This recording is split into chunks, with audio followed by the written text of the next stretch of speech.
I'm looking for what are some of the mistakes that you're seeing with the new people, new syndicators. I want 2 or 3 things that these people here today can learn from you. What are the mistakes that you're seeing that you could tell us about? Due diligence, the lack thereof, or not focusing on some of the big ticket important stuff. So, everyone does the lease audit, everyone walks the units. You need to know before you go hard, the roofs and the older properties, your big issues are going to be underground plumbing and your electrical wiring behind the walls. So you need to do not just bring out vendors, but you need to go check the work order log. You need to check the detailed GL under plumbing. Start pulling those bills, calling those vendors, kind of seeing what type of things are going wrong with the plumbing. Call the vendor. They'll tell you because they want to keep the business. Check the lines. If you find that they have a lot of main line blockages or stack blockages, go spend some money in videotape lines. See what you have. Electrical wiring behind the wall. Look at the stab locks. Are they old? See if they're aluminum wiring. A lot of people buy older properties, and if you can't see it, you just assume there's nothing wrong.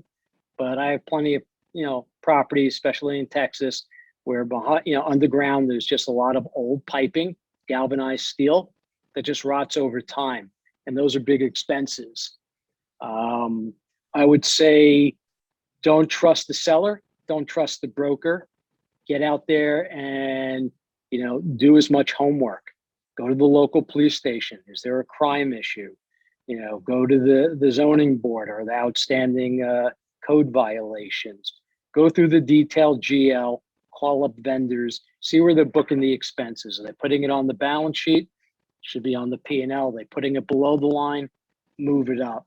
So I think before you go hard, you have to have vendors that will come out there, and they'll come out there, get bids. Even if they're guesstimates, it's better than closing and finding out that you don't have bids or the broker gave you a number that wasn't the correct number. And it's the same thing for insurance. You just can't rely on other people's numbers because the seller will hide some numbers and the broker is certainly not going to highlight those either. So they're not your friend. They're just part of the equation to get the deal closed. But it's your job to figure out where the risks are. And once you figure out the risks, are you willing to live with those risks? Or is there a way to cure the risk so, it's not going to hurt you in the future? Because the worst thing to do is to have to call up your investors and say, we're doing a capital call. That's the second one. Nobody has enough working capital, especially when the lenders are not funding. The lenders are sitting on the CapEx dollars, but they want you to lay out the money. And then you got to go find money to lay it out, and then they'll reimburse you. And there's a time effect. Raise extra money.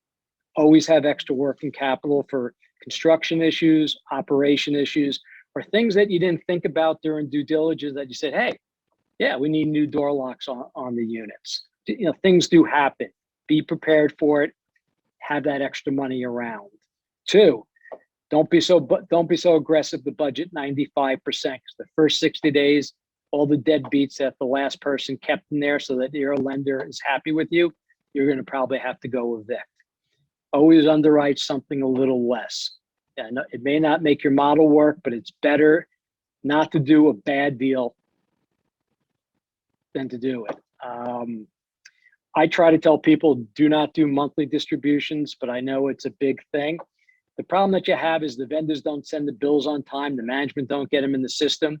You may release, distribute money, and then all of a sudden 2 months worth of bills pop up, and your investors are expecting it. Doing it quarterly from an administrative perspective, there's less, tasks that you have to handle. And quarterly, you get to kind of smooth out the expenses as they go. I know it affects the yields, but it's better to, be consistent than to have to play games and run payables up or cut construction because you're behind the 8 ball.